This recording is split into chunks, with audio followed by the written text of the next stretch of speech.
Corona virus ಸೋಂಕು ಹಿನ್ನೆಲೆಯಲ್ಲಿ ರಾಜ್ಯದ ಎಲ್ಲ ಜಿಲ್ಲೆಗಳಲ್ಲೂ ಶಂಕಿತ ರೋಗಿಗಳ ಗಂಟಲಿನ ದ್ರವದ ಮಾದರಿ ಪರೀಕ್ಷೆಗಾಗಿ ಟೆಸ್ಟಿಂಗ್ ಲ್ಯಾಬ್ ತೆರೆಯಲು ಇಲಾಖೆ ನಿರ್ಧರಿಸಿದ್ದು, ಮಂಗಳೂರಿನಲ್ಲಿ ಶೀಘ್ರವೇ ಲ್ಯಾಬ್ ತೆರೆಯಲಾಗುವುದೆಂದು ಆರೋಗ್ಯ ಸಚಿವ ಶ್ರೀರಾಮುಲು ತಿಳಿಸಿದ್ದಾರೆ. ದಕ್ಷಿಣ ಕನ್ನಡ ಜಿಲ್ಲಾಧಿಕಾರಿ ಕಚೇರಿಯಲ್ಲಿ ನಡೆದ ಸಭೆಯಲ್ಲಿ ಭಾಗವಹಿಸಿ ಜಿಲ್ಲಾಡಳಿತದಿಂದ ಕೈಗೊಳ್ಳಲಾಗಿರುವ ಕ್ರಮಗಳ ಬಗ್ಗೆ ಮಾಹಿತಿ ಪಡೆದ ಬಳಿಕ ಅವರು ಈ ವಿಷಯವನ್ನ ತಿಳಿಸಿದರು. ಕೇರಳ ರಾಜ್ಯದಲ್ಲಿ ಈಗಾಗಲೇ ಕೊರೋನಾ ಪ್ರಕರಣಗಳು ದೃಢಪಟ್ಟಿರುವ ಹಿನ್ನೆಲೆಯಲ್ಲಿ ಆ ರಾಜ್ಯದಿಂದ ಸಾಕಷ್ಟು ಮಂದಿ ದಿನನಿತ್ಯದ ವಹಿವಾಟಿಗೆ ಮಂಗಳೂರಿಗೆ ಭೇಟಿ ನೀಡುವುದರಿಂದ ಆದ್ಯತೆ ಮೇರೆಗೆ ಮಂಗಳೂರಿನಲ್ಲಿ ತುರ್ತಾಗಿ ಟೆಸ್ಟಿಂಗ್ ಲ್ಯಾಬ್ ಆರಂಭಿಸಲಾಗುವುದು ಅಂತ ಸಚಿವರು ಹೇಳಿದರು. ರಾಜ್ಯದಲ್ಲಿ 3 ತಿಂಗಳಿಗೆ ಬೇಕಾಗುವಷ್ಟು ಮಾಸ್ಕ್ಗಳ ದಾಸ್ತಾನು ಇದೆ. ಯಾರೇ ಆಗಲಿ ಮಾಸ್ಕ್ಗಳನ್ನು ಕಾಳಸಂತೆ ಮಾರಾಟ ಮಾಡಿದ್ರೆ ಅಂತವರ ವಿರುದ್ಧ ಜನರು ಜಿಲ್ಲಾಡಳಿತಕ್ಕೆ ದೂರು ನೀಡಿದ್ರೆ ಕಠಿಣ ಕ್ರಮ ವಹಿಸಲಾಗುವುದು. ಈ ವೈರಸ್ ಬರಲಾರದಂತೆ ಯಾವ ರೀತಿ ತಡಿಬೇಕು ಅನ್ನೋ ವಿಚಾರ ಬಂದಂತ ಟೈಮಲ್ಲಿ ಜಾಗೃತಿ ಮೂಡಿಸಂತ ಕೆಲಸ ನಮ್ಮ ಆಶಾ ಕಾರ್ಯಕರ್ತರು ಕೂಡ ಮಾಡ್ತಾ ಇದ್ದಾರೆ. ಅದಕ್ಕೋಸ್ಕರವಾಗಿ ಇವತ್ತು ಎಲ್ಲ ರೀತಿಯಲ್ಲಿ ಕೂಡ ನಮ್ಮ ಸರ್ಕಾರ, ನಮ್ಮ ಯಡಿಯೂರಪ್ಪನವರು ಮುಖ್ಯಮಂತ್ರಿಗಳು ಮೊನ್ನೆ ತಾನೇ ಒಂದು ವಾರ ಕಾಲ ರಜವನ್ನು ಕೂಡ ಘೋಷಣೆ ಮಾಡಿ ಸಿನಿಮಾ ಥಿಯೇಟರ್ಗಳು, ಮಹಾಲ್ಗಳು, ದೇವಸ್ಥಾನಗಳ ಹತ್ರ ಸಾರ್ವಜನಿಕರು ಎಲ್ಲೆಲ್ಲಿ ಕೂಡ್ತಾರೋ ಅಲ್ಲಿ ಯಾವುದೇ ರೀತಿಯ ವೈರಸ್ ಬರಬಾರ್ದನ್ನಂತ ಕಾರಣದಿಂದ ಅವೆಲ್ಲ ಕೂಡ ರಜವನ್ನು ಕೂಡ ಘೋಷಣೆಯನ್ನು ಕೂಡ ಮಾಡಿದ್ದಾರೆ.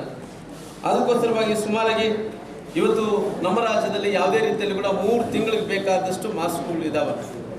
ಅಲ್ಲಲ್ಲಿ ಇವತ್ತು ಮಾಸ್ಕ್ಗಳು ಬ್ಲ್ಯಾಕಲ್ಲಿ ಮಾರಾಟ ಆಗ್ತಾ ಇದೆ ಅಂದೇನು ನಾವು ಸುದ್ದಿ ಕೇಳ್ತಾ ಇದೀವೋ ಅದರ ಬಗ್ಗೆ ಕೂಡ ನಾವು ಕಠಿಣವಾದಂಥ ಕ್ರಮ ತಗೊಂಡು ಅದರ ಬಗ್ಗೆ ಕೂಡ ನಿಗಾ ವಹಿಸುವಂಥ ಕೆಲಸ ಕೂಡ ಮಾಡ್ತಾ ಇದ್ವಿ.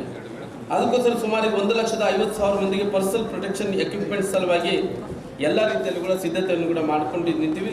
ಸುಮಾರು 3 ಲಕ್ಷದ N95 ಮಾಸ್ಕ್ಗಳು ಕೂಡ ಇವತ್ತು ಲಭ್ಯತೆ ಕೂಡ ನಮ್ಮ ಹತ್ರ ಇದಾವೆ. ಸುಮಾರಿಗೆ 6,000 ಥರ್ಮಲ್ ಸ್ಕ್ಯಾನಿಂಗ್ ಮಿಷನ್ಸ್ಗಳು ಕೂಡ ಅವು ಕೂಡ ರೆಡಿ ಆಗಿದ್ದಾವೆ.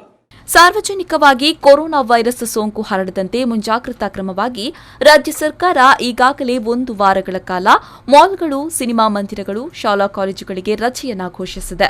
ಆದರೆ ಕೆಲವರು ಬೀಚ್ಗಳಲ್ಲಿ ತಿರುಗಾಟ ನಡೆಸ್ತಾ ಇರುವುದು ಕಂಡುಬಂದಿದೆ.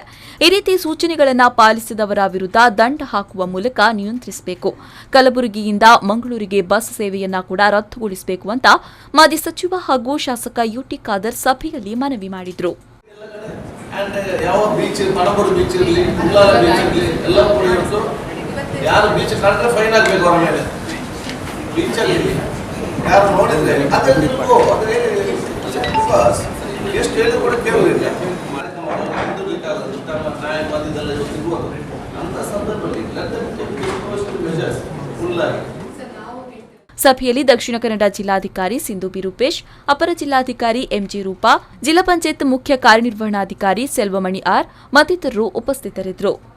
ನಾಗೇಶ್ ಕಾವೂರು, ವಿ4 ನ್ಯೂಸ್ 24/7 ಮಂಗಳೂರು.